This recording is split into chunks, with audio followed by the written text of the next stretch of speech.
Hello everybody, it's Jay Roby. Today we're going to be taking a look at the Danish Gambit as I learn my openings book lines. So the Danish Gambit has been around for quite a while. It's not exactly sure who came up with it, but it's usually attributed to the Danish player Severin From, and he wrote an essay about it apparently back in 1867, according to Wikipedia. But what it is it's an opening that used to be very popular with people who like to play very aggressive attack-based chess. And the Gambit opening here starts with e4, so it starts with the king's pawn move. And from here, though, white offers up d4. And black accepts. White offers another pawn on c3. Black accepts, and then instead of taking this pawn with either the knight or the pawn, white actually develops bishop to c4. Black takes that last pawn, threatening promotion and forking the rook and the bishop, and white plays bishop to b2. So what you can see here now is white's succeeded in developing its bishops along these diagonals here.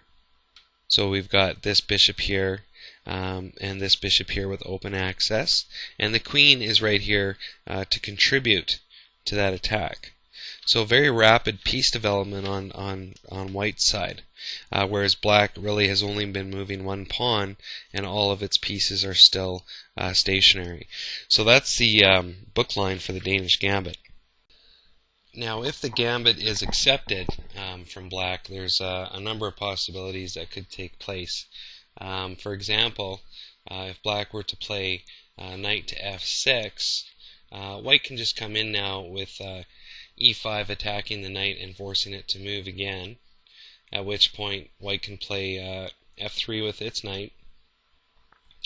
Black can come in with a check, and white can block with c3. Black can castle, white can castle, and then knight to c6 and knight to d5.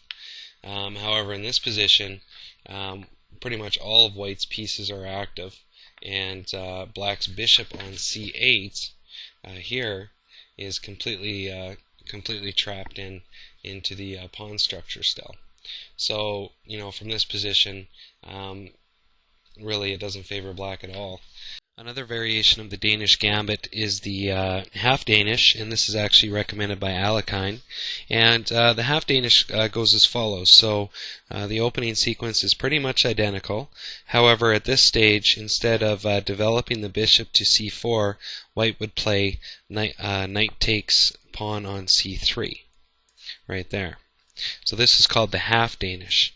Now from this position here, looking at white's pieces, there's a lot of rapid development still available to white here. So we've got the bishop open up here, we've got the queen with three options, and the bishop here with options. Plus this knight can impact a lot of squares here. So there, here, here, on the attack. So while black would have to be playing pawn moves to open up access to the majority of its pieces, because the black bishop here is really one of the only pieces along with the queen, other than the knights, that has access to the board, and those knights have to be played out before they can be of much use. So white can still develop a very rapid attack here with the half Danish. And of course, black has a number of ways that it can avoid the gambit altogether. For example, the following could take place. So on move 3, after the following,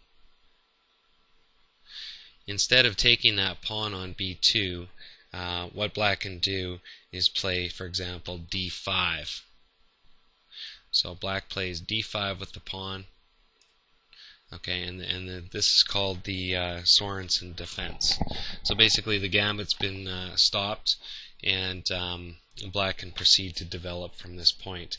Another option is d6 on that same move. So for example, right there, d6. So from here black can pretty much develop normally, and it's up 2 pawns.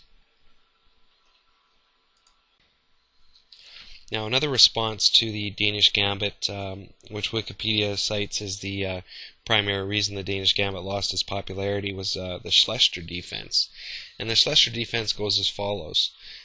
Black offers back a pawn now to white after losing 3 of its own pawns.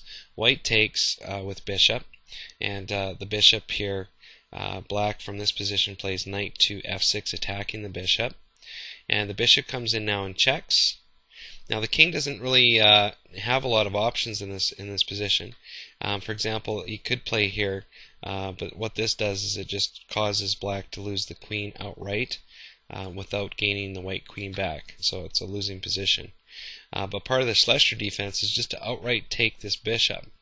And from here, white can take the queen, but there's a discovered attack on the white king here. And so white's queen is now gone as well. Now, if white were to play, say, for example, king moves, it's a bad move for white because white loses the queen and also develops the black rook at the same time. So even though the black king can't castle, its rook is developed here. So the line goes as follows. King takes bishop, queen takes queen, discovered check, and now white just brings the queen down to block the check, making black sacrifice that bishop for the exchange. So at this point the material is equal. However, according to Wikipedia and just by looking at the board, some people say that the queenside majority of black's pieces here give it an advantage.